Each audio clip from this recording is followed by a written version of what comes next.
अगर आप हर महीने सिर्फ 500 रुपये SIP में इन्वेस्ट करते हैं तो 5 साल, 10 साल और 20 साल बाद आपके पास कितना पैसा हो सकता है। आज इसी का आसान हिसाब समझेंगे। दोस्तों, स्वागत है आपका मेरे YouTube चैनल में। अगर आप इन्वेस्टमेंट शुरू करना चाहते हैं लेकिन आपको लगता है कि शुरुआत करने के लिए बहुत ज़्यादा पैसा चाहिए तो यह वीडियो आपके लिए है। चलिए सीधे कैलकुलेशन समझते हैं।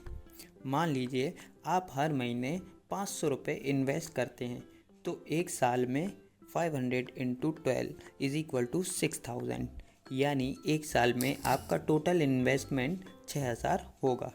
लेकिन SIP में सिर्फ आपका लगाया हुआ पैसा ही नहीं होता। अगर इन्वेस्टमेंट पर रिटर्न मिलता है तो समय के साथ उसकी वैल्यू बढ़ सकती है।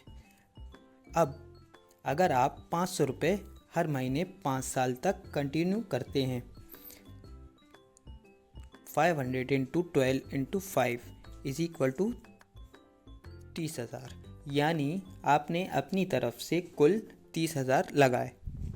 अगर सिर्फ एग्ज़ाम्पल के लिए 12% एनुअल रिटर्न माने तो 5 साल बाद एस्टीमेट वैल्यू लगभग 41,000 रुपये हो सकती है। ध्यान रखें, ये सिर्फ हमने आपको समझाने के लिए एग्जाम्पल दिया है, रिटर्न गारंटेड नहीं है। अब यही 500 की SIP अगर आप 10 साल तक कंटिन्यू करते हैं, आपका टोटल इन्वेस्टमेंट होगा 500 into 12 into 10 is equal to 60,000 और 12% एनुअल रिटर्न के अनुमान से एग्जाम्पल में एस्टीमेट वैल्यू लगभग 1.16 लाख हो सकती है। यानी समय बढ़ने के साथ इन्वेस्टमेंट की पोटेंशियल ग्रोथ भी बढ़ती है। अब आते हैं सबसे इंटरेस्टिंग पार्ट पर। अगर आप 500 रुपये हर महीने 20 साल तक इन्वेस्ट करते हैं, 500 into 12 into 20 is equal to 1,20,000, यानी 20 साल में आपने अपनी तरफ से कुल 1.20 लाख लगाए और 12% एनुअल रिटर्न के सिर्फ अनुमान से एग्जाम्पल में एस्टीमेट वैल्यू लगभग 5 लाख हो सकती है।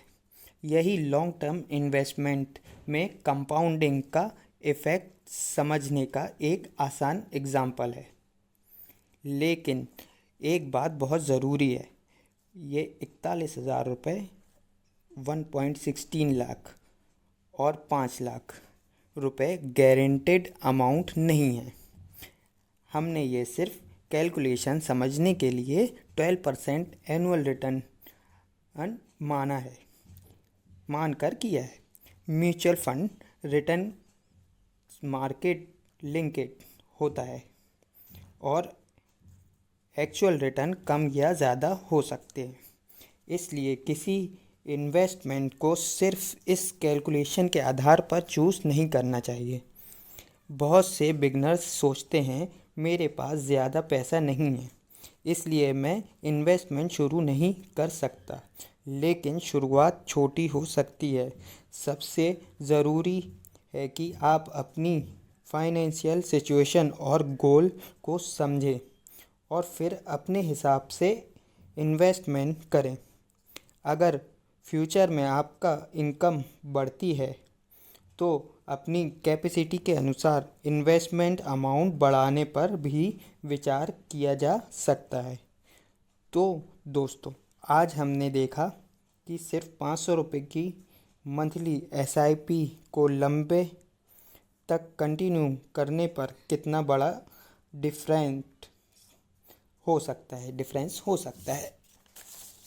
लेकिन अब लगता है अगला सवाल है, अगर SIP शुरू करनी है तो कौन कौन सा म्यूचुअल फ़ंड चुनें, क्योंकि हर म्यूचुअल फ़ंड एक जैसा नहीं होता।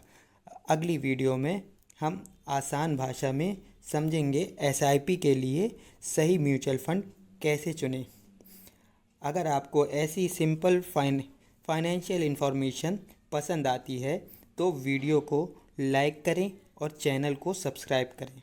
मिलते हैं अगली वीडियो में। Keep learning, keep growing.